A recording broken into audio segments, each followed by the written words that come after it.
Hello, everyone. Hi, happy Valentine's Day. Okay, thank you for those of you who might have had to wait a couple minutes.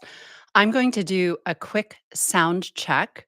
It looks like everything is on, but I just want to make sure if for any time, for any reason, the sound goes off, just let me know in the chat. It's so good to see you. Happy Valentine's Day.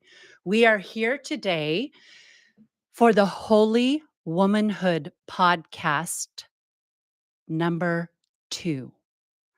All right. I'm just going to make sure that it's on and that you can hear me. I don't see anyone in the chat, but if anyone decides to pop on, I would so appreciate it. I know we're running a little bit later today, but I promise you it's because this is a really special episode. I'm on West Coast time, which means it rolls around a lot sooner, but here we are. I would like to remind you that if you're not subscribed, hi, Maria, can you hear me okay? If you don't mind, if you are not subscribed yet, please subscribe to the Holy Womanhood podcast. This is episode number 2, and we will be going, thank you. We will be going all year in 2025 and then some. The next episode number 3, is going to be very special. You will not want to miss it. And so, again, make sure to subscribe, and not only subscribe, but make sure to hit the notifications and so that you get notified. You can also find my newsletter, and I'll put some links under the video when I get here. Okay, it's so good to see you. All right, so our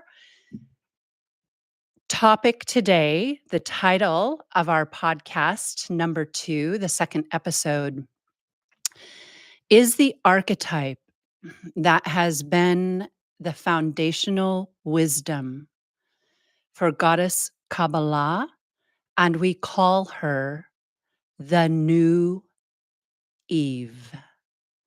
The new Eve is an archetype that has been around through different cycles, and the art of the feminine mysteries that we work with here are built on the foundation of Eve. Eve carries the sound current, and she carries the key to the goddess epoch. She is the primordial woman. And so we're working with the new Eve and Holy Lilith. Holy Lilith. So, for those of you who have worked with me, I've been doing very deep and extensive mentorships for a long time. Those of you who have worked with me behind the scenes will be very familiar with these archetypes. We've been working with Lilith and Eve and Magdalene and all of the goddesses for the past 20 years in order to build out this template, which is the template of the new Eve. Lilith is very important to us. You might remember that I came in, so we work with the natal chart as the lower zodiac. It's the karmic zodiac that falls under the firmament, and it's the zodiac that we get to suffer suffer through or experience rewards through, but all of it is to teach us. It teaches us about 3D. The 12 sign zodiac teaches us about time and space, which is ruled by the number 12. It's also the number 12 rules the great work in alchemy. The number 12 is the number of the sign Pisces, and we talked all about. I would just like to say, if you didn't see the last video that we did, it was a lecture, and it went about 2 hours and 50 minutes, and I will just let you know that I finally time-stamped it, and so if you wanna go through it and look for what we talked about, it's very easy to find. It's the first episode, and it's on Shannon Port YouTube. So, we worked and we talked a lot about Pisces because Pisces is very active right now, and it's being regenerated by those of us who are doing the feminine alchemy, and so this is a really big year. 2025 could not be more. It's like we've gone through all these stages. Each year we worked with divine feminine astrology, we looked at the archetypes, and there has been massive upheaval, discord, manipulation, and transformation as well, which reminds me something I want to say about that because there has been positive transformation. One of you mentioned in the YouTube comments on the last video, I was saying how I was seeing this like distorted other dimensional form taking place in humanity. And one of you mentioned that you said, "Oh no, I'm having a different experience." And I just want to bow to that because when I read it, I wish I would have seen it when I was speaking because that is true. So there are those two streams, and the new Eve holds the new sound current for the coming age. All right. So Lilith. So we've been working with Lilith for a long time. Oh, I know what I was going to say. My sun in my lower zodiac, in my karmic zodiac, falls on the exact degree of Lilith, which is the demon star Algol. And so every now and then I just drop some of my own karmic blueprint because I teach this when we work together in the mentorships. But when you understand, like if you can see it, if I share things about my own, because it's coming from an awakened realization of what those archetypes hold, it's meant to be a stream. So it's like when you hear someone speak of something, it's meant to be like, oh, yeah, that's what's being said.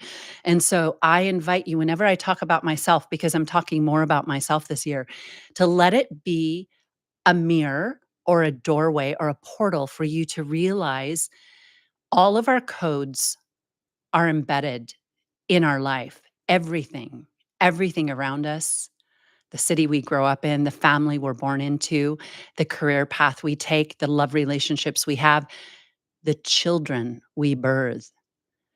When we learn how to read time and space, it's a book of life. It's the book of Eve. It's the Akashic wisdom that shows us why we came in this time and what we are actually doing, completing the spiritual operations, if you're an alchemist, that are taking place. And eventually, when you put together these pieces, the higher zodiac begins to open. There's keys to understanding the higher zodiac in the lower zodiac, and we'll talk about that. That's divine feminine astrology. So let's see, what else did I want to say about Lilith? Holy Lilith. Without Lilith, we are inert. Lilith carries the raw power that has been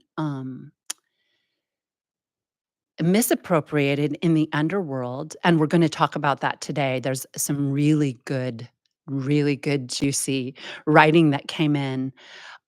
So we reclaim Lilith, and Lilith has a correspondence with the heart and with the earth, and she is the power of Magdalene. So we call her Holy Lilith. Okay. Let me see if there's anything else I want to say before I go. I'm going to go right into a quick writing and then we'll look at, oh boy, we're going to actually, before I came on today, and this often happens with the guidance that I work with, they grab me as I'm getting ready to go on or I'm doing my makeup and I have to stop and sit because the stream, it's like an overflow. By the way, I want to share something with you. This is really cool and it has to do with the stream. I when I'm in the shower, I always go into a deep meditation. It's not a meditation, it's actually a live current whenever I'm taking a shower. It's always been that way. It just opens. And now and then, I never test the masters. You never test them and say you need to do this, but now and then when it comes through me, I'll say, "Show me an archetype for that." And they have never, ever failed to I could think I'm in a room where there is zero, zilch, a blank space, and an archetype will appear. And this was a couple weeks ago. In fact, I meant to mention it in the first episode. What happened was and it's not a request, it's more of a birthing. I can feel that it wants to be seen and it's calling out. So I'll say, yes, please show me. And sometimes it has to do with what the stream, the voice that's coming in. And the last one I got, I was thinking, "There's nothing in here." This was a tiny shower space that I happened to be in, and I opened my eyes, and there were 2 pentagrams. I mean, you cannot make this up. There were 2 pentagrams, one on top of the other. One was dark and one was light. And then above it, the words "shower" were written above it, and there were rays coming from it. Now, the number 10, the number of Capricorn, is the number of manifestation. It's the number of spirit becoming matter. And even Kabbalistically, working with the number 10 opens the gates to matter. So we work the Kabbalah is based on the 10 Sephiroth in the mainstream, and it activates our descent into the realms of the underworld. We work with the ones and the zeros here, and they are indeed the masculine and feminine principle.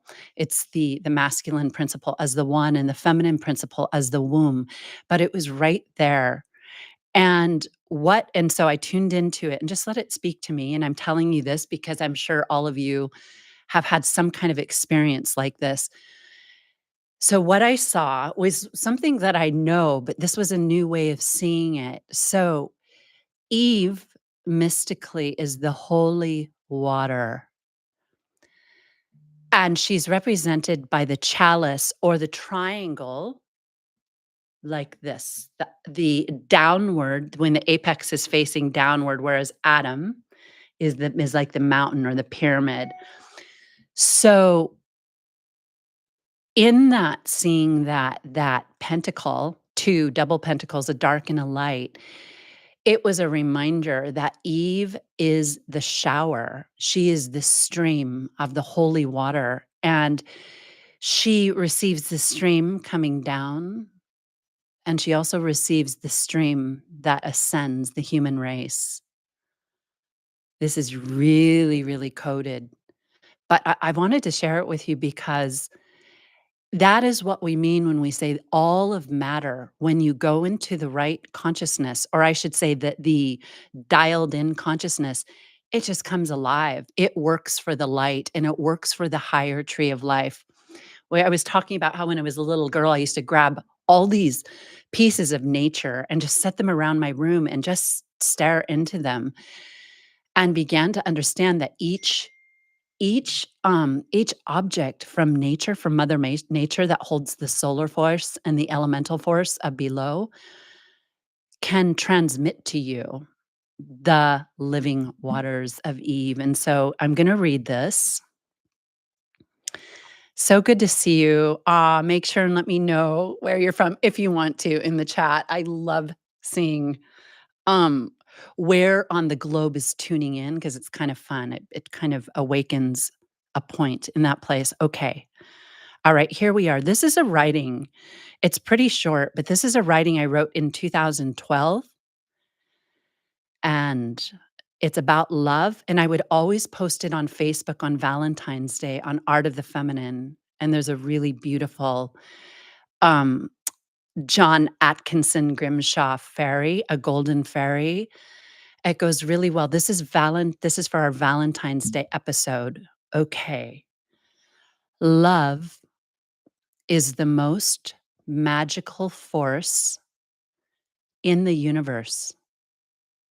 Love is the creative force of life with a capital L.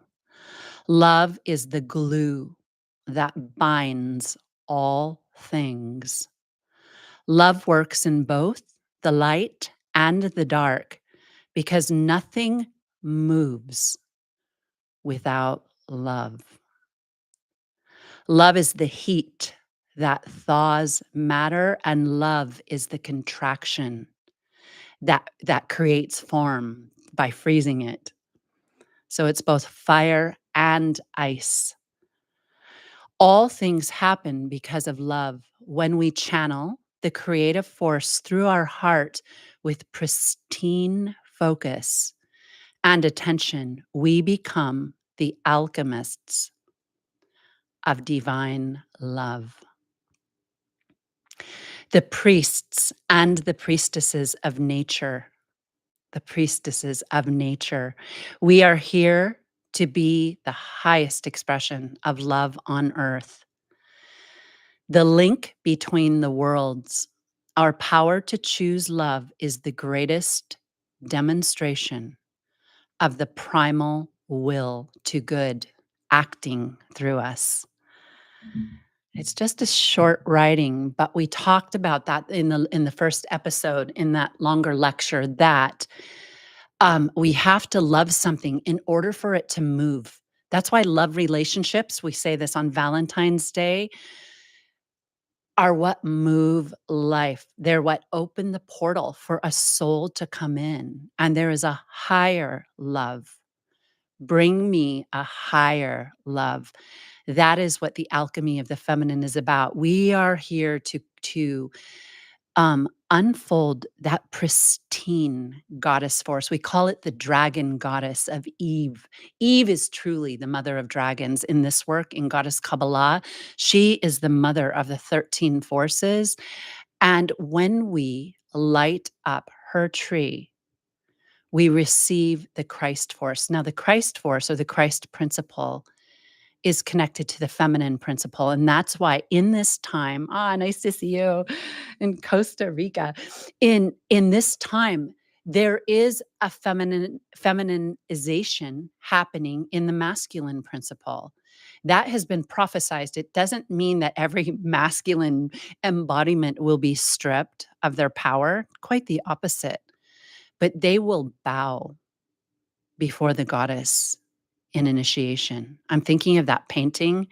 I'll share it after this on Instagram or Facebook at Art of the Feminine. It's just coming in really strong, where the knight is kneeling at the divine holy woman, and she has the sword on his shoulder, and she's granting him a holy title through initiation. That is what's happening.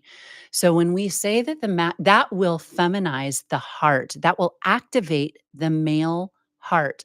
Now we're talking collectively because there's a collective Adam and a collective Eve that make up the polarity of creation.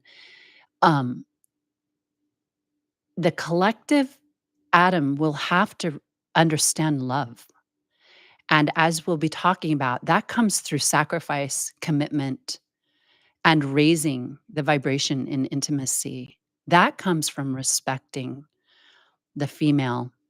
That comes from understanding that within her heart is so much more than her outer appearance or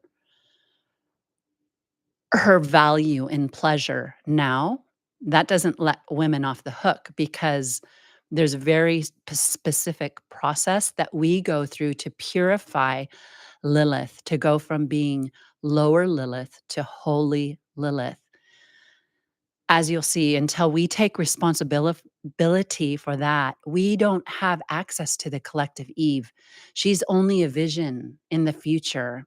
She's connected to the Virgin Mary, and I believe there's some writing about why that is. So, all right. I just wanted to say, I jotted this down really quick. So if you think it's politics that holds the solution right now, you're looking in the wrong place. Politics are very important. They govern the 3D level. So we should participate. We should speak out against things, but don't stop there. Because if you want to be a true alchemist, that's to look in the wrong place, unless you have a mission there, and then you'll be guided, but not without the alchemy. You must remember Eve. All right. Okay, I know, I'm gonna start this, so just, one moment. I'll have one little sip of water here to get. All right, I wrote this while I was doing my makeup, put it that way. It wouldn't let me off the hook. Okay.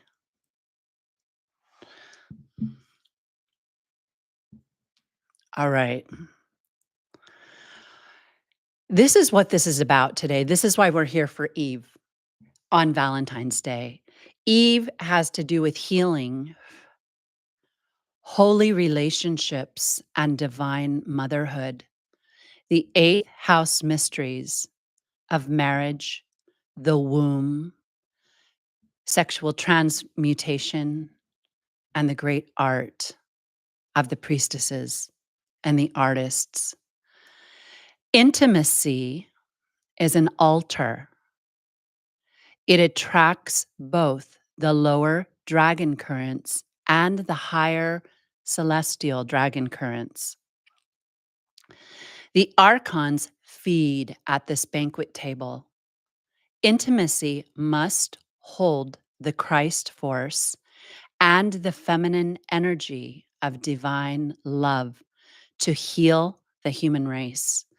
Now, if you listen to the Art of the Feminine podcast back in the day, in 2012 especially, we talked often about the sexual act, which brings in the dragon currents, being a banquet table.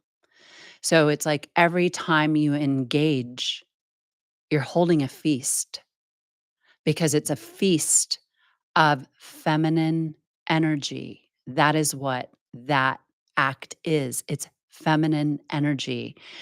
And how you hold that feast determines if you attract the archons or the luminous beings or the angelic hierarchies.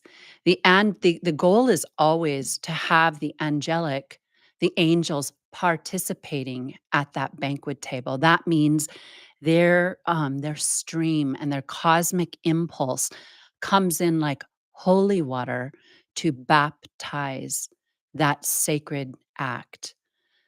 Obviously, this is we're looking at it from a spiritual, just above the carnal point of view, but it's really important. This is for Holy Eve. If there's anything else, we said we did we did the new human sexual paradigm. There was a whole series in that podcast where we also did the new feminine sexual paradigm and alchemy of Venus or alchemy of the goddess. The woman has different dragon codes than the man. So we're working with the Adam and Eve archetype right now. All right. The woman has different dragon codes than the man. So remember here, I say that I try to say this often, but when we say dragon energy, we're talking about the sexual current. Her aura is imprinted every single time that she engages in intimacy with the masculine. Her aura has a field memory that stores the karmic blueprint of the man. Every time that she gives of this precious force, there is a realignment in her entire feminine energy body, but most specifically in her heart. So that act is mirroring to the 3D world what we want out of this embodiment. It's showing matter because matter responds to the feminine, what we would like to magnetize. And we choose. When we become conscious, we really choose. Woman also gives her holy substance and intimacy. She gives her holy water. And the man, Adam, knows her. Now, that's a biblical way of talking about intimacy. Adam knows Eve in this act. To know is to be intimate in mysticism. And there are obviously the kind of intimacy that takes place within and with the Godhead. That is another form of that intimate act. Every time that she gives of this force, there is a realignment and it happens in her heart. So remembering the heart is the grail and it's like a precious jewel. We call it the chalice. We talked about it last week. How we treat our heart determines if we have access to that grail. And so with woman, a love is very, very powerful, very, very potent. It's not only love relationships, it's motherhood, divine motherhood, and the spiritual mission of every woman. Now, I just want to remind you again, this is the Holy Womanhood podcast because this year is really the reclamation and the presentation, revelation, let's say revelation of the work that we've been doing for the past couple decades. So it's for woman, but it's also for man. As you can tell, if you're a man on the divine path, you will hear what is being transmitted in this holy word that's coming through, that's piercing the veil and activating you in your memory. Woman is memory. It is woman who resets the memory of the planet. She is the Akashic field. Okay, so we said her heart interfaces with, her heart interfaces with the electric magnetic field of the planet, but also she is designed to interface, very important, with the cosmic feminine tree of life. This is why we're bringing in Goddess Kabbalah publicly. So we've been teaching it for quite some time, but now it's time for those who have the call to really understand what is happening. The template of the new Eve is landing on this planet. So every time she gives of her force, because if you realize you have this bank of dragon current energy, and there's so much of the higher current and plenty of the lower current, you don't want to spend your higher current. It's like giving away your wealth. It's like giving away your gold. There are other ways to speak of this in occult language, but the woman must recognize her sacred feminine energy and value it. Taurus is values, and Taurus is that light coming through matter. Value it. The whole point of the Holy Womanhood podcast, and I've worked with a lot of you who have teenage daughters right now and who have daughters pre prepubescent. This is the work that will change the world. This is not prudish work at all. In fact, this is anything but prude. This is saying, I am a woman and I claim my power. How could that be prude? To claim your power, to claim your primordial worth as the creative Christic force is everything. It will change the planet because the collective Eve sets the caliber of the entire race. It's her spiritual work on this. It's her great art. Woman's heart is the grail of existence. It is the generator of the substance of life. Holy Eve, we also speak of this as the quintessence. It's the energy of the Holy Spirit, which is so sacred, and it's not to be thrown around. We have our lifetimes that are for learning and for dabbling and for the carnal. We definitely have to have times where we go all in with the lower Venus force. We talked a lot about lower Venus and 666 energy. And that's why Pisces is the artist. It's the crucified one. It is the one who's dabbling with every force and has no clue how lost they are in the labyrinth. And so the artist isn't rebirthed as what we call the light body artist or the priestess until they have some kind of relationship, at least a relationship, but eventually mastery of which forces they magnetize to their art. Now, I remember writing this. I think I'm going to read it now. um, It was something about entertainment. So, this is what I want to say. Again, now just to go back to that comment that one of you left, we are in a time where a lot of people are waking up and there's beauty coming through. It's energetic beauty that is walking with its head up and with a sparkle in their eyes. This is everywhere. However, also, when we talked a lot about specific industries that run the dragon current and the abuse. In fact, I knew that we were almost at the bottom. Many of you probably have heard of this. I knew that we were almost at the bottom, the apocalyptic timeline when I saw, and I bet many of you have seen this. There was a woman going around on social media talking about her 1,000 partner goal. If I forgive me if you don't know about this, but it's spawning the lower Lilith in a way that is unbelievable, and it is imprinting young women. This is the problem with things that like OnlyFans. This is the problem with things like Pornhub that are free. You can go on it and it will just say, "What is your age?" And if you click, "Are you over 18?" and you click yes, the whole world of fetish porn will open to you. It doesn't matter your age. Now, I was telling you how I rewatched the video and I was kind of laughing because I said I had to go on it. I want to clarify what I meant by that. I hadn't allowed myself to see that frequency in a very long time because of that when we go in and work with these energies, if you wobble even a little bit, it's like you get burned to bring you back on track. So I stayed away from anything that really opened it up for a very long time.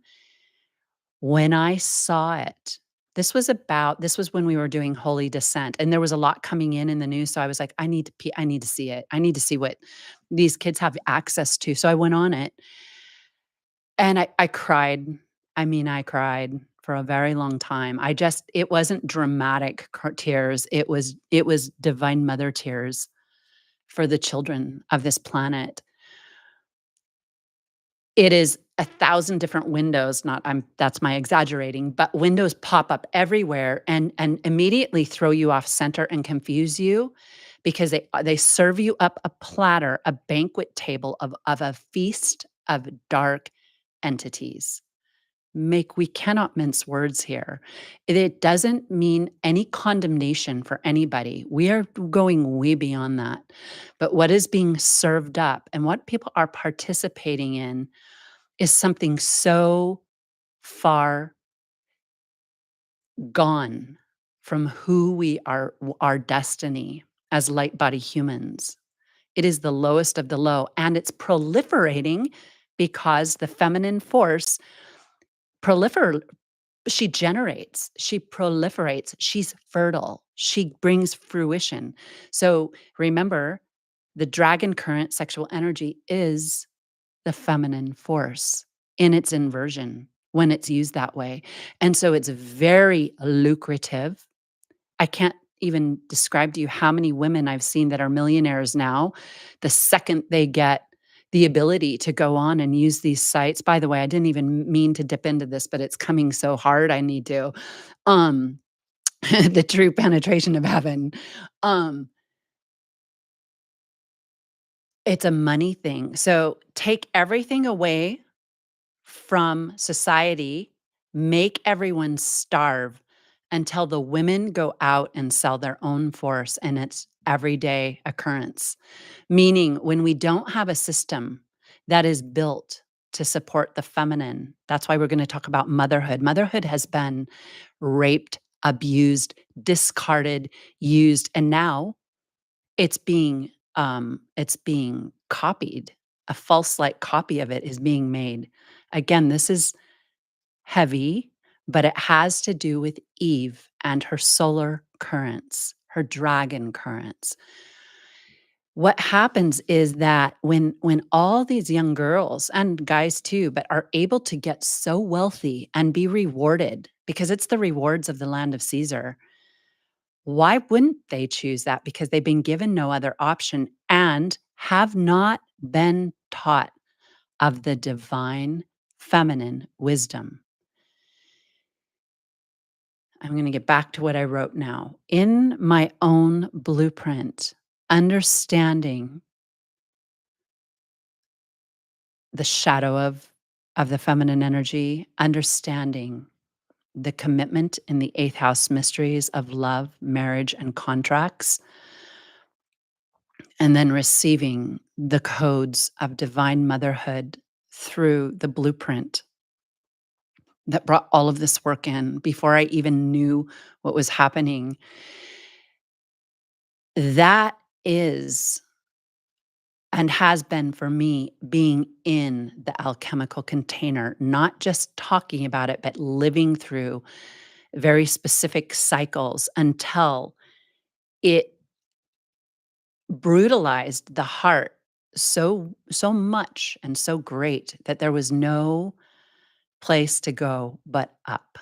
That is when we hit the depth, and we did this work in Holy Descent, which was more than I ever thought would come in. We went to the very bottom and we took what we have, and it was holy because the dark is holy. It's the platform of transmutation. To deny the dark feminine is to lose the South Pole. We say the pole of Lilith. And so let me pick up where I left off. Happy Valentine's Day. We're here for this. Okay.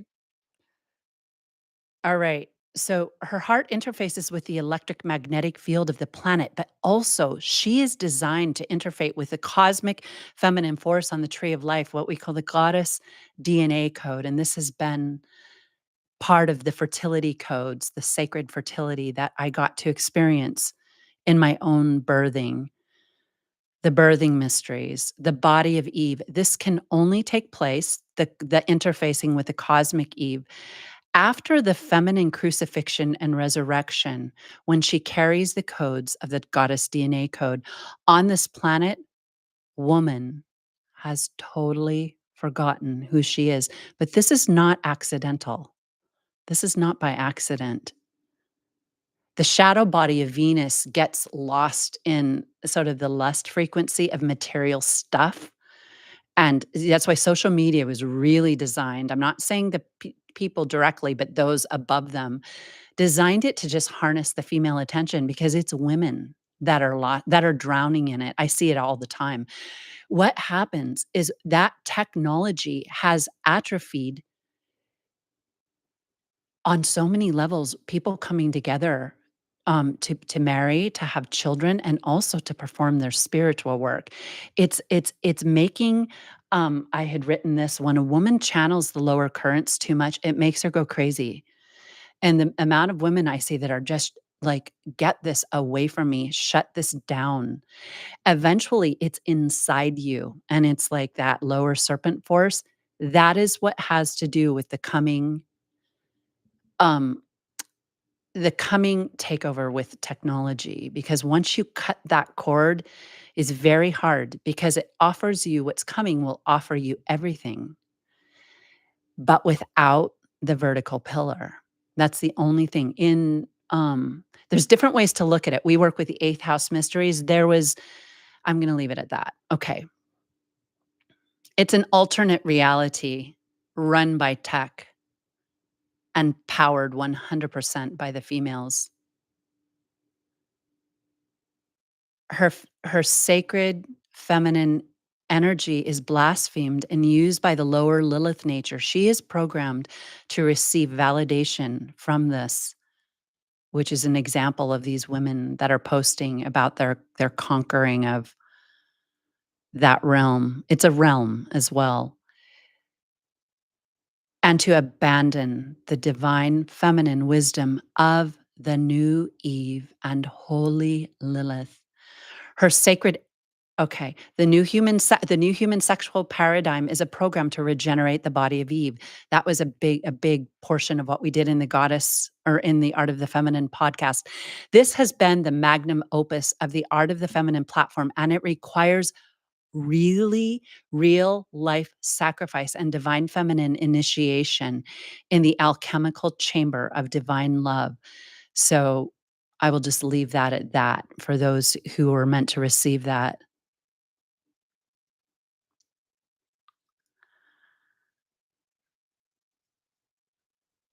We call this the inner mystery school of divine love, and it was fully anchored in this work as the inner mystery school, which started on May 1st, 2015 on Beltane. And I know a lot of you took part in that. That work is now held in Divine Feminine Wisdom School. When a woman allows many men to know her, she loses touch with the goddess DNA code. It atrophies. Our patriarchal feminism will not tell you this.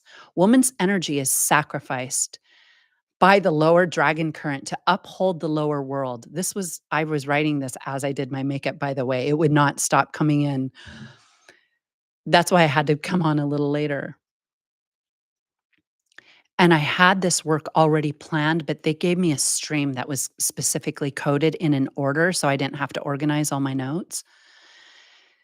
Our patriarchal feminism will not tell you this. Woman's energy is sacrificed and used by the lower dragon current to uphold her bondage.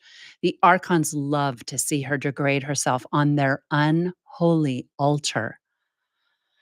This does not mean that woman must be a virgin, quite the opposite, but she must be a virgin in her subconscious mind. This is where the birth of Christ takes place.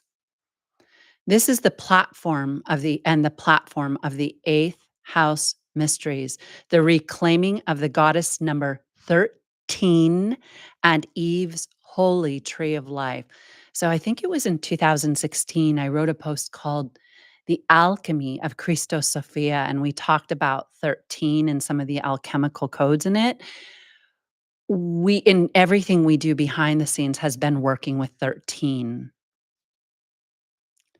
in order to reclaim some deep correspondences. Okay, the 13 dragon currents are the true grail codes of the coming goddess epoch. The other thing that was highly degraded and exploited is woman's fertility, motherhood, divine motherhood, as we call it, has been totally lost. Now, obviously, that doesn't mean to every single person, but in the collective memory.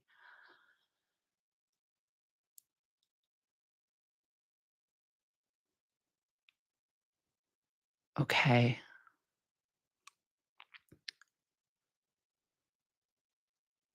I wanna see where I wanna pick up. There's some really deep things here. The goddess okay. When a woman enters into a committed relationship with the king, she activates her goddess fertility code and begins to prepare for holy conception. And I've been talking quite a bit about my work in the past, my work with fertility, just kind of revealing some very personal aspects. My name being Egg for one. Um, but that brought my son in, and it had to do with the union of Michael and Mary, which was a code I held and a code that my son's father held, which I will be talking about more. We're gonna do a specific episode about fertility and the birthing mysteries. The most important thing just one moment. Okay, all archetypal coding can be found in our own planetary sound current codes. So think about what we listen to. This is important enough to just take a moment. When we are listening to degraded music, and again, it's hard. We have to talk about this, even though it's not to put down anybody, because that's not the way we work. We work with the ascending current. The descending current is demonic, and it has to be used when you're breaking something down or wiping something out. Those are the lower forces. Those are the forces that decompose in matter. And so those are like the ones that decompose. They're needed on a certain level to break certain things down, but we're working now in the harmonized current. That's the full current of the tree of life, and that is the current that doesn't have to go into the dark to heal. It magnetizes the holy cosmic currents in order to birth this new world that we're coming into. This is what's happening right now. We met woman the most important thing in the age of Aquarius will be the healing of the mother's heart and womb, for it is she who will bring in the next race of humanity now. Again, we always say this doesn't mean that you have to have a child. However, those codes will be stellar. They will be at the very top because they are how we get here, the shower, that shower archetype I was shown, they work with the number 10 and they regenerate that number. The return of the divine feminine woman as the solar feminine woman who carries the divine feminine frequency of the holy solar water of Eve. Okay. All right. Happy Valentine's Day. Oh my gosh. Happy Valentine's Day to everybody. And again, make sure to say hi if you want to bring in any questions. I might be able to catch them looking in them. But if not, come back and comment on the video underneath. Okay. Said the dragon current can make a woman crazy. So all this activity we're seeing with these women claiming it's no big deal, just do this. And our popular culture, all of the feminine culture promotes this. They really are. It is a slippery slope. I know these worlds well. I know entertainment, fashion, the music industry, the film industry. All of it has gone so far into what we call patriarchal feminism that it's lost sight. It's lost the narrative of the holy, and that's okay. These are still platforms we do not want to take out like the church did back in the 4th century. We're not here to annihilate them. As holy womanhood, we are here to regenerate them and to balance a higher energy. The true artist is in contact with the celestial dragon current, meaning they build from the God force. Yes, it's okay. We've said this many times. It's okay to have an art that's themed, like the Greek mysteries or like even in Shakespeare, all the dark archetypes are present. Those are all present. They were imprinted from the higher world, but to learn from them is different than to take them in and become them. Also, I jotted down, for every male who knows you, there is a sacrifice from the woman knows you. He has a part of your altar, your alchemical altar starts to be chipped away at. Your banquet table goes out and can be accessed. So this is something right out of the Art of the Feminine podcast, that when we give our holy substance to the masculine, they have a piece of our heart. And if it's alive in them, and especially when a woman has deep feelings for her partner or her lover, it's keeping that chip off her heart alive. That's how powerful feminine feelings are. When I love you, I bind myself to you. There's universal love, which is a beautiful thing. And we talked about love is the glue that holds all things together. Love is the substance that contracts spirit and matter. We create through our feelings. And so when we learn our lessons, meaning we talked about the law of verification and verifying what we've learned, and that can take a while. So no pushing it to happen overnight. In fact, quite the opposite. You have to go through your lessons. This is some women bring it in the physical. You can read all the books in the world. You can think, oh, maybe one time in my ancient past. The age of Aquarius is the age of embodying, becoming the altar of the mysteries through your verification process. So when we love something, and Sagittarius and Jupiter, we have been shown with Lilith. I think I put this on the ad for this episode. We work with Jupiter as Lilith. And it was given a long time ago when it was first given. I know the course, but I had no idea how deep it goes. And so when we love, we are opening the stream to our heart. Also, when we hate, this is what you don't often hear. If I hate something, or which can manifest in the various archetypes of hate, I bind myself to that thing. That's why the Christ said, forgive. Forgive is 12, it's Pisces, it's Neptune, it's surrender, it's the crucifixion. It means you have to shake it off. You have to let it go, because the more you are obsessing on darkness, it has access to you. This is the reason why Pisces rules conspiracy, and the reason why these ops are used, because once you've harnessed the feminine energy, it is in. You have it, you hold it. I just am remembering something I don't think I said in the last video. I'm gonna say it here. This is something we talked a lot of, I've talked about it in a couple videos back in like 2020, 2021, maybe 2019.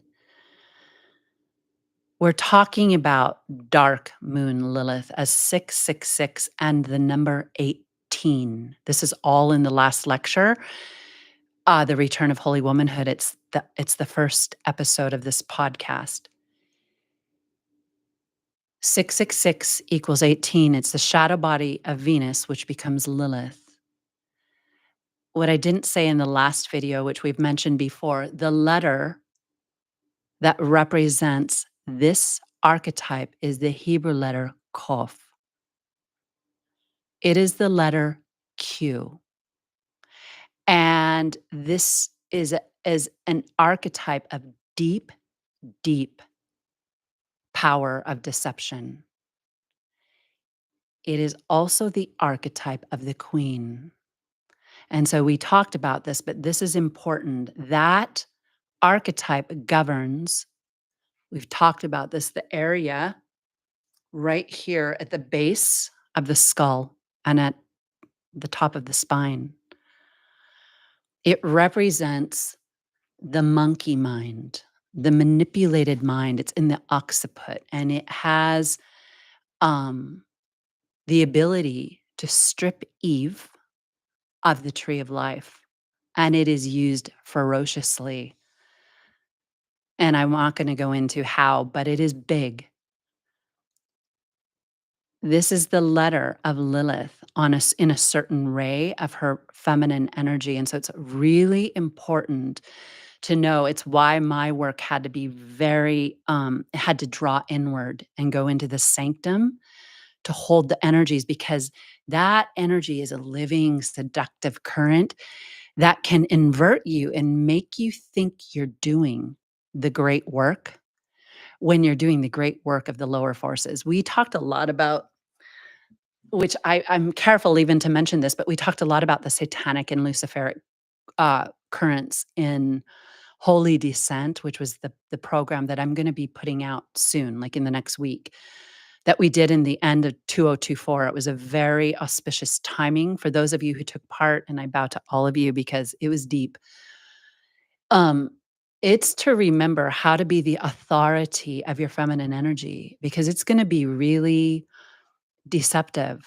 And this is not about judgment. The best thing to do is live by the principles of the Christ, the Master Christ, forgiveness, forgiveness, and forgiveness. That means that is a code to let go, to become the hangman and surrender, to reclaim your Neptune, your creative imagination, so that it's pure, so that it holds what we call the light body prism. And we have a bunch of kind of fun names in light body yoga. Just one moment. Is there anything else I meant to say on this before we close it?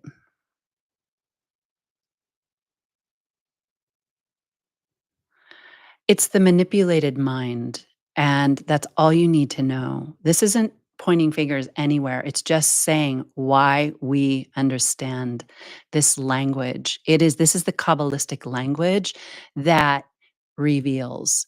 And this translation has been a process of revelation to reunite it back to Eve and her 13 sphere tree of life. Okay.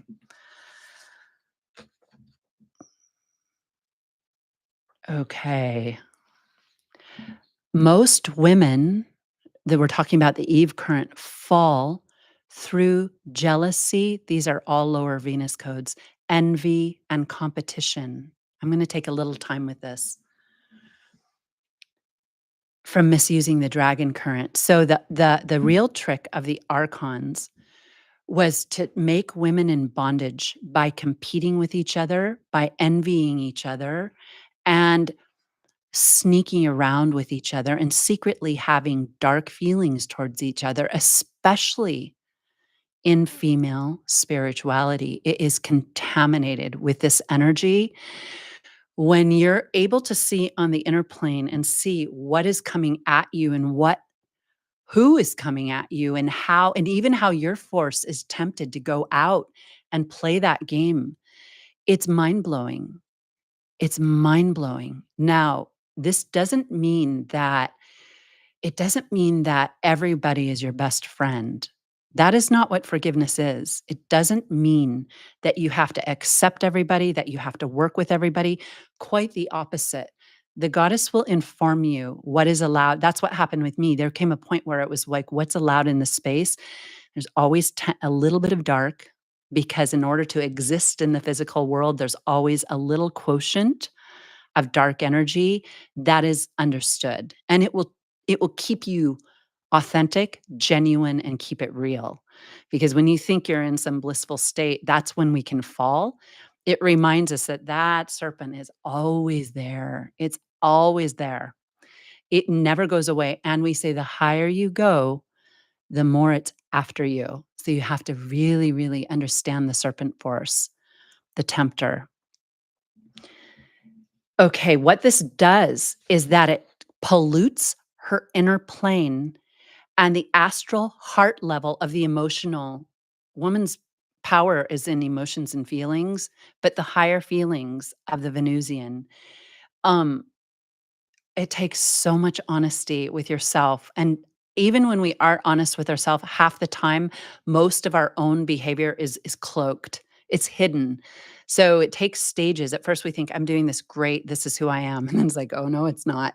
There's a way of understanding what you're still holding, because it's the astral level, and woman is responsible for balancing the astral level. The astral plane partakes of the lower world, and it partakes of the Christ realm. So it partakes of the solar feminine realm as well. And so that's why the astral realm, the complete vehicle of the body of Eve, the regenerated vehicle, is able to conduct spiritual operations in the underworld while remaining. And it's so amazing, this picture that just popped up. I'm going to post this picture for sure. Amazing. So she's able to woman has to hold that bridge. She's able to participate in the spiritual operations of the masters while remaining fully intact with the tree and with the realm beyond the realm, which is what we did in Holy Descent. There is a blueprint for that circuit of feminine force, but there's a lot of purification involved. It's her greatest banquet table. It's the true banquet. It's the true Last Supper of the Holy Eucharist, the chalice and the pentacle. These are archetypes that we can allow to be inside us and to speak to us. I'm able to say this right now, so it feels like there's a very strong field taking it in, which makes me really, really happy. I can feel it. We're strong now. I'm strong now in my own work, and it took a lot of getting knocked down, by the way, a lot of having to really, really sit with the crucifixion, the feminine crucifixion, to regenerate. But this is the true banquet table. Let's say Magdalene is the 13th apostle at that banquet table. Reclaiming the solar astral plane. Okay, let me see how long we've been going. Okay, we're good for time. I won't go that much longer, but I do have, you're not going to believe this. It just comes in. So, okay, I'm going to take a look down and say hello, and then we will do the second part, but I'm going to try to keep it compact. I will go in fact, I remember there's some really good stuff in here, and I think the reason they gave me that stream was it was like an automatic organization of all these pages. Now, just to remind you, the next episode of Holy Womanhood podcast will be uploaded, and then we're gonna really kick off with a certain way of doing it. Oh, I'm so excited. Somebody just sent me wait till you see this picture that came in as we were talking. Okay, so nice to see everybody. Aloha, Patricia, Dana. Dana, so nice to see you. I thought of you over the holidays. Okay. If there's anyone else who wants to say hello or throw in a little bit of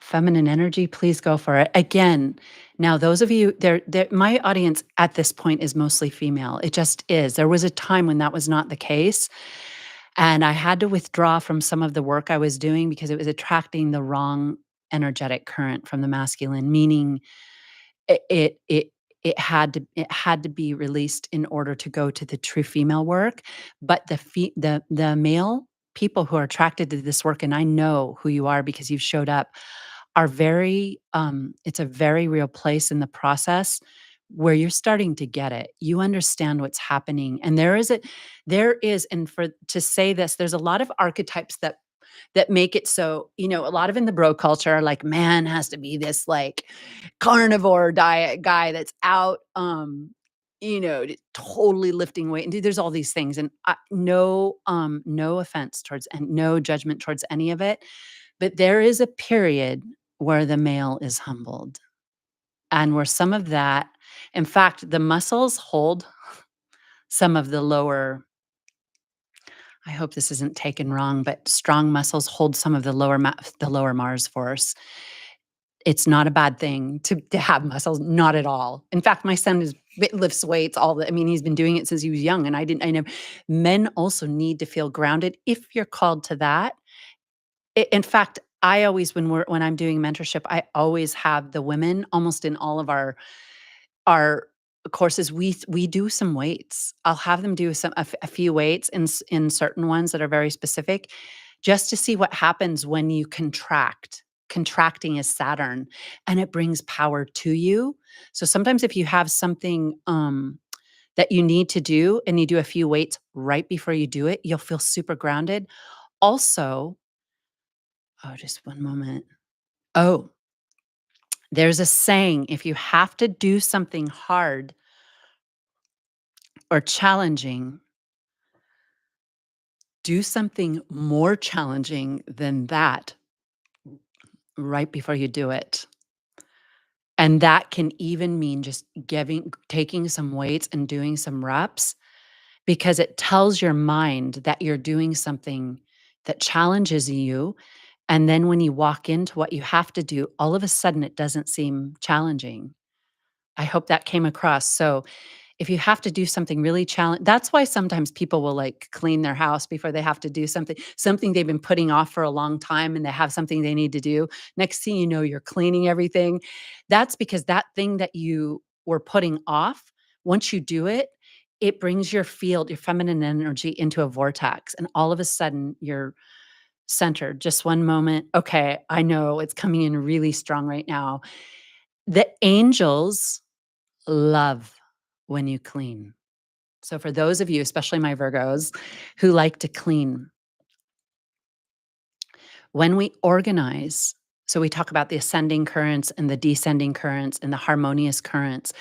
When we make order, the luminous field can reach us. It's not that we are abandoned by them, but it's not just like the higher beings walk around amongst us. They have to be invited in. And there's various rituals for doing that, but they connect and there's different levels of their force. There's different levels on the tree of life. And that's when we make order in our heart, and we do that with our dragon current energy, with our friendships and relationships, with our family, and with our creative projects. We show the universe that we are harmonizing with divine love is the harmonizing current. That's why being a priestess or an artist is so or a mystic right now is so when you're in that harmonizing field, we call it light body harmony in light body yoga. The angelics can work with you. Your current, your emanation is the food that gives them sustenance to work with you. So, like we said, the banquet table, you emit frequency. We can either feed the lower demonic fields or we can feed in it when we're really doing sacred work as initiates, we're feeding the very highest. That requires a, a level of work that one day will be more common on this planet. It's a very pure and pristine energy, but our harmonious current can be reached in the mid-range, and it's harmony. On the tree of life, the sun is harmony. That's what Tiferet is, the harmonizing solar it's the higher astral world. Now, this reminds me of something we talked a lot about in the Art of the Feminine podcast when we did human love relationships, and it's showing it's coming in right now, so I'm gonna mention it. In love and in all relationships. Why relationships are so holy, and that's why we're doing this on Valentine's Day, podcast number 2, by the way, Adam and Eve, is that there is carnal love that we engage in. Carnal love can also just be the human level where it's just attraction. It's just, if you've ever been overcome, and it's a good thing to understand what that feels like, where you are just so attracted to someone. That is the animal side, and it doesn't have to be bad, evil, or anything like that. That is something that in the '60s, when women threw off their bras and that's when they started to experiment with, yeah, animal attraction. What does it mean to not have my force controlled by a patriarchal authority? But there's also the dark side of that, which can take us into addiction and can open the wrong banquet tables. We don't do a whole lot of that when we're on a spiritual path. That's usually our teacher. The number 13 in the 8th house mysteries teaches through the 8th house is what we merge with. It's our contracts with others, merging with our dragon current. That's intimacy. And then merging in marriage because marriage is a contract. So that's why it's a house of regeneration. So the next level of love is the spiritual level. That's when you really start to see another human being. That's when you start to say, yeah, I like what they look like or what they offer or what they bring on the level of pleasure and stimulation visually. But now I'm in the heart with this person. I love them. I would sacrifice for them because true love requires a sacrifice. Anyone who's been married and even higher had a child, you sacrifice for that love. The mother's love is a very, very high. She sacrifices her own body when she gives birth, but there's also when you're on the spiritual, when you're in a real spiritual mission, that is it's the sacrifice of the Virgin Mary giving birth to the Christ. It's very deep. So in the spiritual plane represents art. So when we're in the spiritual plane, we're in the field of Venus. Venus is that balancing of the masculine and feminine force, but she also has pleasure. So at that level, remember there's the physical level and the carnal. At the spiritual level, pleasure is not absent. There's still great human pleasure of the flesh because we're still meant to partake of that, but the heart is now honing in on spiritual love. And what's broken down in this world is that love relationships, we call it the feminine, but it could be played by the role of a male or female, are discarded because of the lust principle. There are some times when a breaking down or a dissolution of a marriage is meant to be. Absolutely. That is common oftentimes when people are having a real spiritual awakening. But I often see that perception clouded, not realizing it's still the lower force that just wants someone a little better, little richer, a little more youthful, a little younger, which is when you go through even public figures and Hollywood, it is astounding how that is the template we live in. Again, I want to be really clear. This is no judgment. Someone who has dissolved a relationship and happened to find someone that was maybe younger or wealthy or successful, that can happen. But overall, it's just the fallen template. It's the eighth house mysteries. It's just a woman is replaceable. She is only her flesh. And you see this a lot in spiritual communities. When I first was mentoring, a lot of women would come to me, young women from spiritual communities, and say, this is how I get real life knowledge by understanding what was happening in those communities. And they were often on the younger side, these women, and they would tell me what a lot of the older men were doing and how they could feel their energy just being like sustaining something that was not healthy. This is also just human. So again, but let me see how I can close that. It's what happens when the spiritual level is betrayed. And this is a deep lesson. These are the eighth house mysteries of Magdalene and the Christ. Magdalene reset this blueprint and taught us of real birth of the Holy Child. So art and because it's a Venus level, is really powerful on that level. And so that means you're going to enjoy each other. You're going to have friendship. Spiritual love is the level of the age of Aquarius. We have to remember, we talked about this in the last video, real friendship. How many friends do you have right now that you totally trust? Meaning there is such a healthy connection that it doesn't mean they're perfect, but you know, if you need to speak, if you're unclear about something, you can simply ask and you will not be abandoned. Real friendship is that level. And we're inching our way towards that, because until we can have real love relationships, we first, in the age of Aquarius, the age of friendship, have to understand our platonic and secular kinds of friendship, and to really treasure those. There's a saying in the mysteries, if you have one real friend, you open the gates of heaven. If there is one person on this earth that you trust with your life, you've already become wealthy in the eyes of God, in the eyes of heaven. For those who have ears to hear and eyes to see, it's big. And the sad part, when we use each other, like these women just use, they're using the men are using them, and it doesn't have to be male to female, but that is the desecration of friend. There's no friend, there's zero friendship, and there's zero spiritual energy. So remember, it's all the lower energy. It's all level one. This is from when we did the new human sexual paradigm. It doesn't even touch the spiritual energy. To say that operating this way is somehow Venusian is a lie.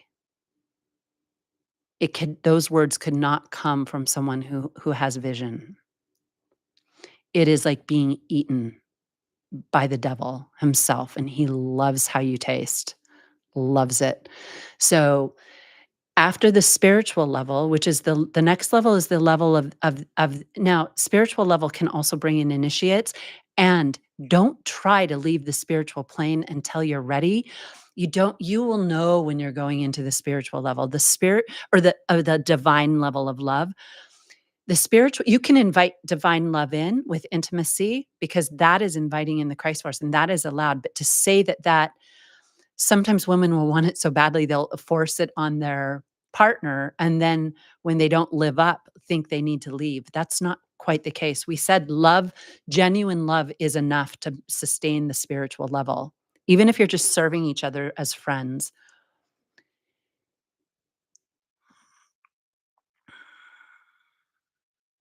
So stay at that level. That's the level where the harmony of masculine, you're doing work for the planet if you're at that level, meaning nobody's perfect. There still may be some falls. There still may be some smaller betrayals, hopefully not.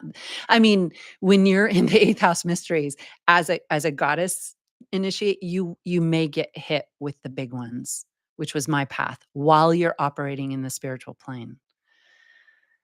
I hope that's clear. So don't run away from that. Take the transmutation and rise like the phoenix. Rise like the solar feminine dragon goddess, which is the archetype that we work with, rising from the underworld as her orangey red alchemical Azoth and her codes of Magdalene, Lilith, and Vesta, those who regenerate, those who rise, and Eve and Sophia. Okay, the divine level.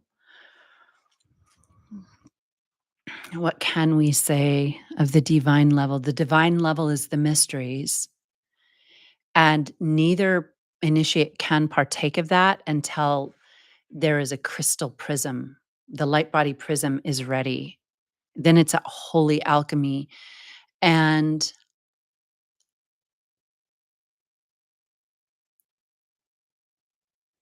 that's when we're talking about not shattering the chalice. We don't want to prematurely open that portal because we really get one shot in this lifetime, if that makes sense. Meaning the higher we're holding. And so that's why even in the old tantric arts, it's a very slow process when you work with the lower dragon current. Because it has to be transmuted each step of the way. This is the activation of divine love. This is Eve. This is holy primordial Eve. This is the Virgin Mary. This is the 13 sphere tree of Eve's regeneration. And in this temple, we went into this temple on an archetypal level when we did Holy Descent to remember who we really are. That's where we reclaim. That's the restoration of the feminine temple. That's the holy revelation of all the archetypes as the archetypal stream code of Eve's body, the creative force. You see if I can balance this with the atom energy. I mean, let's for right now, we just say atom is our focus. It's our mind, like the sun through a magnifying glass, piercing into Eve. All women have to reclaim this as their alpha feminine, their vision. That's Capricorn, and that is vision. So Adam, when we have the Adam mirroring back to us, that level of vision, that's Christ and Magdalene, and that is the holy mysteries of the human being. All right. The missing link in all of the mystery, in all of the wisdom schools, is the power of Eve's heart. Eve's heart was betrayed. There are a lot of male occultists that didn't have this, that didn't choose to take this on in this lifetime. And it's one of the things I'm in the next podcast, I'm going to talk about some of my connections in previous streams of wisdom. There's some specific connections with my own soul group who have done this similar work, and oftentimes they've been connected. Um, and the power of motherhood. Nobody wants to do this wisdom because it requires us to get very, very, very honest. It's very hard to be honest in the other underworld. There's too much at stake. Being honest is almost like our own death, to truly say the truth with a capital T. All right. The heart. Let's just talk a little bit about the heart, and then I'll just start to close out because there's a lot coming next week. The heart has those 40,000 neurons, and it is, it's a transformer. It makes our blood into plasma. And it opens a stargate that is the lifting of the veil at different levels. And so again, we've already started by saying they kind of synthesize this by giving me that writing in the beginning. Eve's heart is the interface. She's the interface with the goddess DNA code. And the one who opens that gate can interface with her. This is something, let me see if I should bring this in to close. Okay, just one moment. Yeah, we're gonna just barely tap on this. There's a whole episode coming on this. Okay.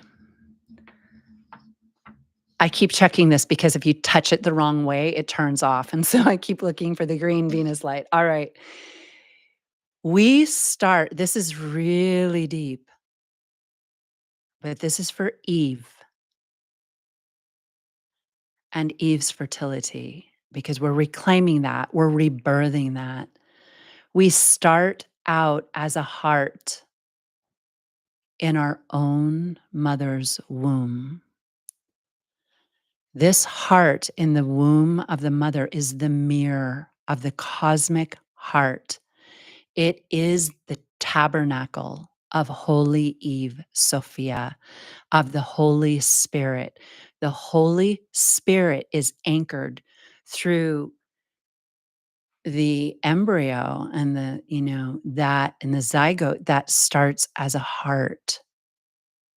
Therefore, respecting this temple is absolutely non-negotiable as we step into the feminine mysteries of holy womanhood, of holy love relationships, of holy and divine motherhood as holy artists. There has been a program to separate woman for a very specific reason that's being rolled out. We talked all about the tech industry and technocracy and all about that in the last video if you're interested, and they're all time stamped. This requires that woman dissociate from these fertility codes. We say the work here, my work here started in 1992 with fertility. And I was told it would be the single most important work at the planet, on the planet. I had no idea. And then later, I started having people come to me to do fertility rituals. And this was before I was married or conceived. So I was prepared through this work to conceive my own son. And again, I didn't know. Now I had the name Egg at that time, which when you understand how encoded the ritual of your life is, especially if you're on a divine feminine mission, it will seem almost impossible that your blueprint is so predestined. You came in with this work. So that work was the launching of, and for those of you who know my email address, know that the very first day that Google Gmail launched, I wrote my email address, and I think that's going back to, I think it was maybe 2005 or 6, I can't remember, but I had been doing that work since 1992. It started with the fertility rituals and dance to understand the light body dance of the Divine Mother and how to create the vortex to connect heaven and earth. But I was told at some point before I even fully understood, and I've talked about in there, I think it's in one of the videos this summer. I think it's in the Venus Mysteries. It was before Lionsgate. The Venus Mysteries holds my personal story. And there was a lot of validation that came to me. And when you understand the names of where they came from, you will see it's the 12 disciples, it's the wise men, it's the Trinity, it's the lower zodiac, it's the arc of heaven bowing to you and confirming your path of initiation. All the events of the crucifixion and regeneration take place in the life of an initiate, undeniably so. We call them here the goddess sacraments, but when you look back, you will be astonished to see what was really taking place through your vessel. So the heart is in the woman's womb. And it is in direct communication. This is perfect timing because in the last video, we talked about the seed in the ground. Once conception takes place, The solar force is acting upon woman. We say that woman begins to be overshadowed or overlit by the Holy Mother Spirit. The pregnant woman, this is coming in really strong, is the image of God. The pregnant woman is the archetype of God. The fertilized woman is the exact representation of how the primordial feminine has constructed this entire cosmos. And so it's a holy archetype. As women, we need to remember what we let near that archetype. And it's going to be quite a while before we understand this because it's really, really under attack more than it ever has been. The complete flooding, the flood of the feminine consciousness with either messages that say anything goes or messages that attract us into the prism and the hypnotic trance of tech. Like, we have to overcome that, and you have to pull out your sword. The sword is Gemini, and it's the lovers. You need to use your sword to say, "No more." Claim your space, and you will know that you are wealthy. There's times in my work where I had to go live on very little, but I knew I carried the gold of the solar feminine force because there is nothing as valuable as the wisdom. It is the only true wealth. In the land of Caesar, we will be told otherwise. And we have to kind of navigate this world, and we're meant to be able to manifest and do all those things. And in fact, my work is at a stage now where it's meant to grow so that it can grow in 3D. But um understand what real wealth is. Eve's wealth is gold, and nobody can take that from you when you own it. Holy Lilith. This is the work of sacred goddess fertility. To enter the womb of woman in disrespect is to violate the cave of the Holy Spirit and Divine Mother. We do not know who we are as women, what conception is. It is part of the feminine mysteries stolen from Eve. Oh boy. I recommend there's a book. I think it's called, I said it and I've been saying the title wrong. It's called Witches, Midwives, and Nurses, and you can get that as a PDF online. I recently found it's online as a PDF. I had the book years ago, and it's interesting because it's actually written by sort of a far left feminist group, which is so funny. But it will just show you how far the feminine has somehow dissociated from that wisdom.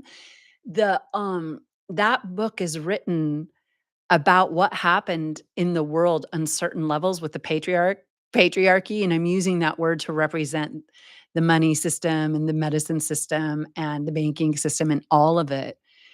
Eve was systematically plucked out. Now, I want to be um really clear that we appreciate the structure that is provided by the emperor. The world of form is his gift, meaning organizing it and structuring it. And we talked about this once in a mentorship we were doing when I think Texas was taken out by an ice storm, and one of the people in it was in Texas at the time and was wearing like a coat and in her own house was fully dressed for Alaska and or the North Pole. We were saying, you know what, how much we appreciate what's provide. We appreciate transportation, we appreciate energy resources, we appreciate structures that keep us warm, we appreciate electricity, we appreciate the internet. So this is not to say that, but it's the balance of all of this comes down to one thing, and then I'm going to start to close out. This all comes down to there's one thing: how the dragon current is run through Eve's heart. How holy and sacred has it been respected in love relationships on this planet? That is what creates the frequency of our planet. It was known in the age of Aquarius that the coming together of Christ and Magdalene would activate that new stream so that we remember the precious energy of love. Okay, I will go and yeah, okay, I can't remember if I finished that sentence, but that's okay.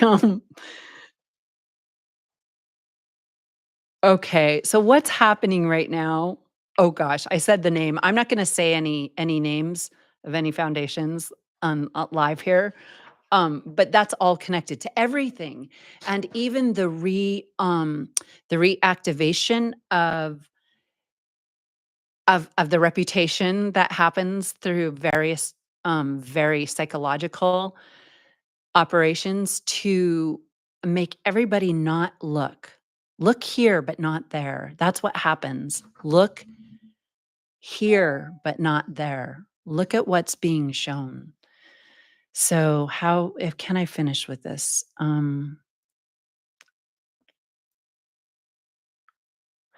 This is the thing. So the person that's come in politically, that's really at the very top at this moment, we don't choose to. We choose to hold the vision for things really connecting to the divine masculine. That is our prayer. And we were in the container during the election and we did a meditation for that. We really hope for the best of that.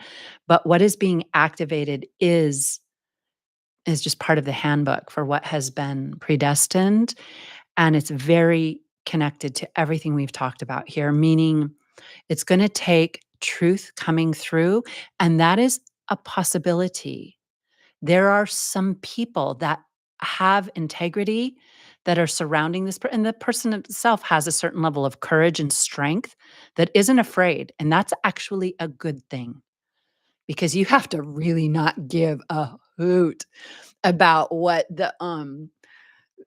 this structure comes at you with, because you have to break all old concepts to even get through that fence.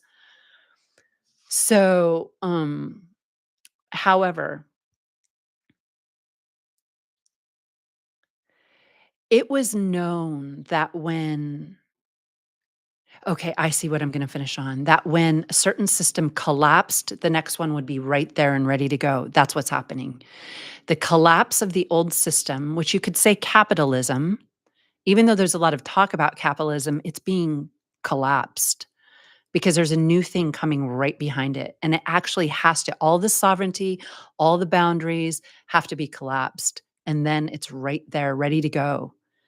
Um, this is what I want to say, that a lot of people in this industry, in the tech industry, not everyone, and this goes for all platforms really in this world, but a lot of them, especially the guy who's going to be running this new program. This is just the archetype of this energy. Married 6 times, but currently with a wife 47 years younger. I know that's really poking at it to say that. You will find this in the most shocking places. This is the archetype of chasing the masculine force, chasing eternal life, using the feminine, discarding the wisdom, and keep getting a new model. It's everywhere. And I could point to many, many people in that world. It's unfortunately that the woman was sacrificed and Eve was sacrificed. And Eve has turned on herself and she runs those dragon currents like Khaleesi at the end of Game of Thrones. In fact, the Game of Thrones was a real archetypal inspiration here. That's when we found our archetype of the dragon goddess. I think it was like in 2011. And but it shows how that force can turn on itself and turn on its own people when the lower passions of anger, rage, and destruction are run. There's a time for destruction, but that's also a woman acting as lower Lilith. And so that being said, when we run our dragon current, if you're out to destroy, you're running the demonic currents. And if you're meant to do that, then so be it.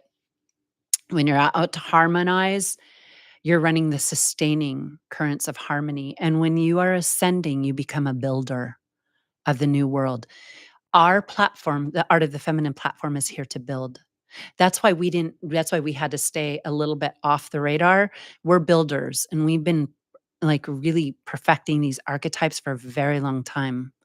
Because when that darker archetype wants to come in, once everything is collapsed, we will have the new Eden ready to go. And those people who are holding this frequency will be ready to play the role they've come to play, the role of not only a lifetime, but the role of the whole cosmic history of the universe. And that's what we're about to do. Okay, I'm going to start to close out. I would love to hear from any of you that are on with me live. Again, today was a day to really talk about the new Eve archetype. In Goddess Kabbalah, we're talking about the alchemical woman. And anyone who thinks we're already, sometimes you hear feminists really saying, no, woman's perfect. She's already perfect. You are wrong. We are so great and so good. Not so fast. You have to become the alchemical woman and do the work to claim your 13 superpowers. Those don't come, those aren't handed. They have to be energetically resonant to the container you have. And when we take 13 and 13 in the underworld, we get the number 26. 26 Kabbalistically is the number of the heart. It's the number, it reduces to 8. And all of this work goes back to the number 8 as the builder current. We activate our female sexuality, our female fertility, our female love, our mother love, and our alchemical gnosis. We activate the pure and holy intuition, which is access to everything through our own physical vehicle. So I want to say thank you so much for coming to this live today. The next, we'll tune out with a 3-minute meditation. The next one will be uploaded. So make sure to subscribe. And this is what we're going to do. One sec. Oh, I might have, I got that a little, just one moment. Just remember your DNA is interfacing with this world. So I think we'll do this meditation next time. It's really powerful, and it's about the neural networks activating in meditation. It's about the Empress Dalet, the Hebrew letter Dalet. It's about how we open that door. So next time I'll put some in. Let's just finish with this meditation. This is what I want to tell you. In the early hours of the morning and just before you fall asleep, you activate a dimension that is the creative field of the goddess. And so when you first wake up in the morning, and even early morning, when I did the Art of the Feminine podcast every day, I got up at sunrise and walked with the rising sun, Eve. Eve is the new dawn. She is the solar feminine woman, the dragon goddess rising. When you tune yourself to the rising solar current, you activate that in your own body. And so Art of the Feminine was brought, I would hike uphill. Where I lived, I hiked this massive hill and I would watch the sun come up over the horizon, over a prairie every morning. And the kinds of creatures that appeared when I was doing that were unbelievable. But that was the receiving of the stream of Art of the Feminine, to be able to speak it like that, the podcast. So the early morning is when you gather those forces. They're spiritual forces of the sun. So meditate early in the morning and anoint that time, anoint your day. That's when you have access to the fertile ground and when you can shift what needs to be shifted. That's when you pray. That's when our prayer becomes union. And then I pray. I also pray and chant midday or around 4 p.m., between 3 and 4. And then before you close your eyes and enter into the dream state, the Piscean field, connect with the spiritual forces so that they can work with you in the higher realm, the higher astral, in your dream state. Because the dream state is also connected to the sludge underneath. And you know when you're being seized, every now and then a dark entity could pokes its head up. That you want to pray before bed. This is so important. Put your tech away, and whatever brings you into the frequency, we'll create a meditation just for this. We'll close with I am in the seven directions, though. You can use that, by the way. That's solar Venus. So that you use your dream time for spiritual work and spiritual operations. For those who know, you know, that's when we work. The moment we check out of this world, we're working in the higher world with the masters. But we have to honor that portal and sanctify it, bless it, and anoint it. So we pray, whether it's with spiritual music or just reading a few verses from a master. The biblical text can also take you there. Absolutely. The words of Christ, absolutely, in the Psalms and the Song of Songs, hold this. This energy has always been imprinting humanity. It's here for us. Tune into that heavenly sound. When I read it, I feel music in my body and I bless myself and go to sleep. And then the first thing when you wake up in the morning, this is for our Pisces North Node.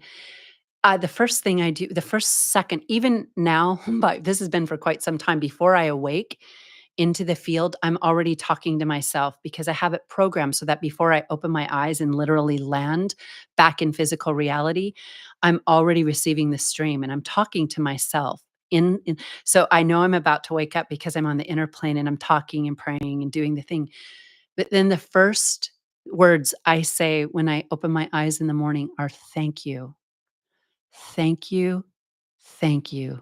Thank you. Thank you for my physical body. Thank you for my warm bed. Thank you for the food that will sustain me and feed me today. Thank you for my family. I always say thank you for my son. Like because when I just say thank you for my son, it's like an explosion. Thank you for my friends. Thank you for my work platform and those women that I have and men that I've had the absolute honor of working with. It is a privilege to interface with human beings when you're speaking spiritual words, which I do not take for granted. It is a gift from God to unite the word with the heart, with people who have the vision of the truth and who seek the truth, the true disciples and true apostles, both the female and male initiates. It isn't when I have a video like this, the second I shut it down, I say, thank you so much. May everyone receive blessings. This is how we anoint our life right now. And then to be shown how to use what technology we have. I thank the patriarchy every day. I say thank you. In fact, it's 222 on my above this holy image.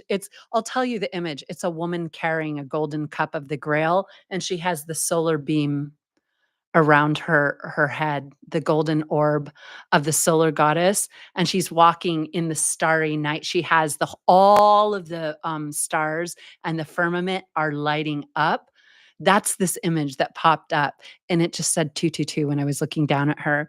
So this is how gratitude, forgiveness, and just cleaning up our world can really give us power right now, and it's everything. So I thank you for being in this Holy Womanhood podcast. Let's close with I am in the seven directions as we reclaim the 13th gate in the 8th house mysteries. All right.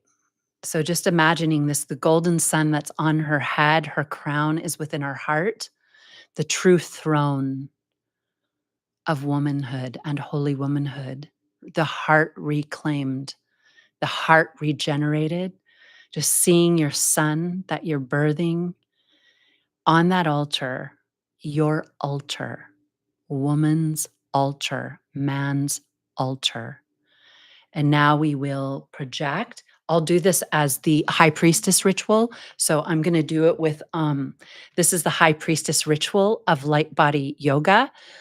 That means I'll be doing I'll do the arms to activate time and space, just to see yourself sitting on the cube of time and space wrapped in the blue garments of the holy substance of Eve, the solar cross on your heart, the lunar disc as your crown, the book of wisdom open, each pillar on the tree of life at your right and your left, knowing you are she, even if you're male in this ritual.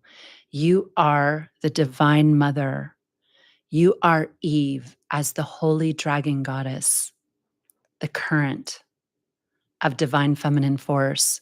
So within our heart, we just look into the great silence of Binah and the divine mother. We access that silence, her womb. And within the womb, we see the sun. And so we're going to see the emanation of this solar current of Venus into our field to activate the Star of David with the Holy Spirit awakened in the center of that field. And so through the diamond prism saying, I am before me.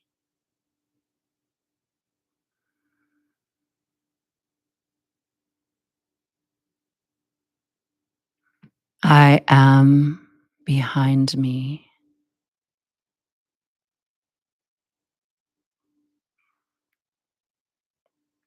I am at my left, extending your left arm with your palm facing up.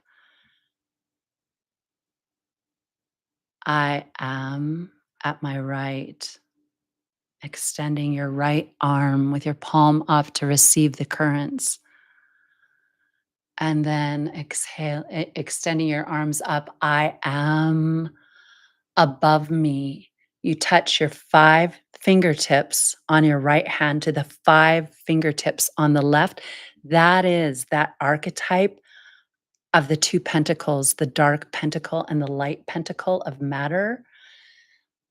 Realizing I am above me. Those currents flow through your fingertips and the meridians of the fingertips and the palm of your hand. Exhaling, opening to receive the full light of the sun and the radiant goddess force. We bring our arms all the way down, again, tapping your fingertips. I am below me, where we reclaim Holy Lilith. And we bring her up into the heart. Bring your hands into prayer right at the heart. I am unto me. Solar Venus is in your field. Breathe it all the way in. Breathe in the sunlight fluid and the prana in the air element. Breathe it all the way in and hold. See yourself in your divinity. And as you exhale the holy fire water, exhaling it all out, the dragon breath of the dragon goddess, we activate the planes of the physical, the spiritual, and the divine with I am, I know, I am, I am, I am, I know, I am.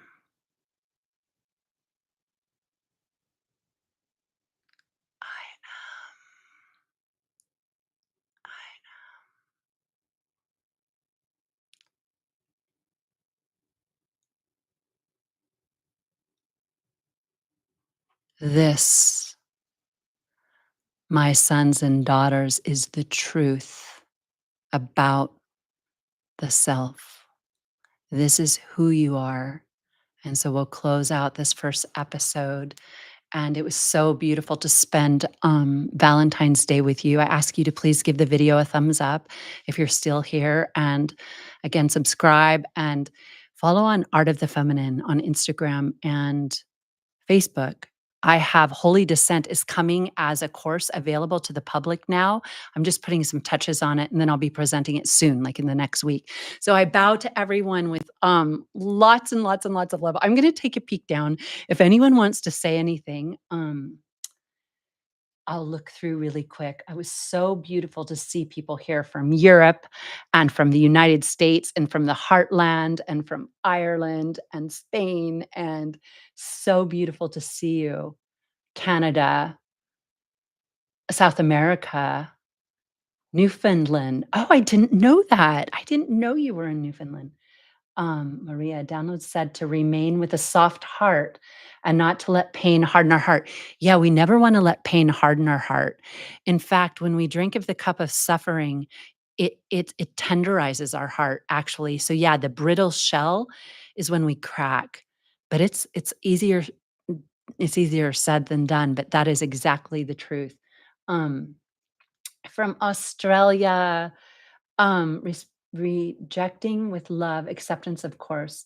Yeah, yeah, you can have your boundaries. You have to have your boundaries, meaning you don't have to drink of the cup that is put in front of you by those who don't carry love for you. No. But that universal kind of love is really important. That Christ love is important to understand, but that Christ love is wisdom. Meaning Christ love isn't like anything goes. Christ love is like wisdom to understand what is what and to act always as an initiate. Um,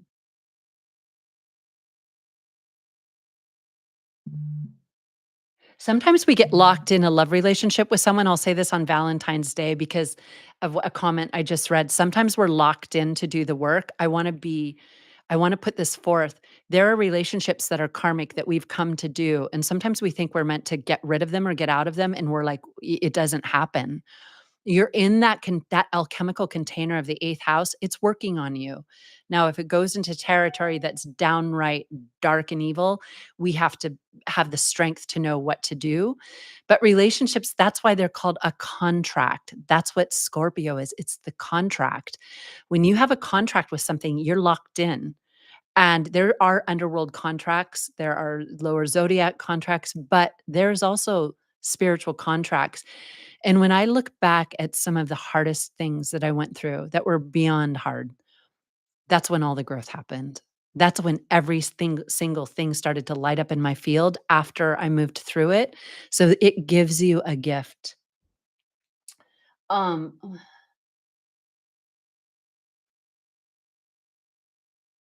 Nice, Trisha. I love it. Trish said she's starting a podcast with male teachers. I'm not sure what that means, but I'll find out from you later. Called The New Dawn. Love it. Bless you, beautiful. Well, thank you. Thank you. Thank you. Thank you. Thank you so much. And from my heart to all of yours.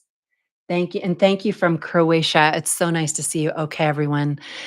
Make sure to look for the next episode. It will be either this Friday or next Friday. I think I'm going to aim for next Friday to get it out. Okay. Namaste until we meet again. Huge blessings.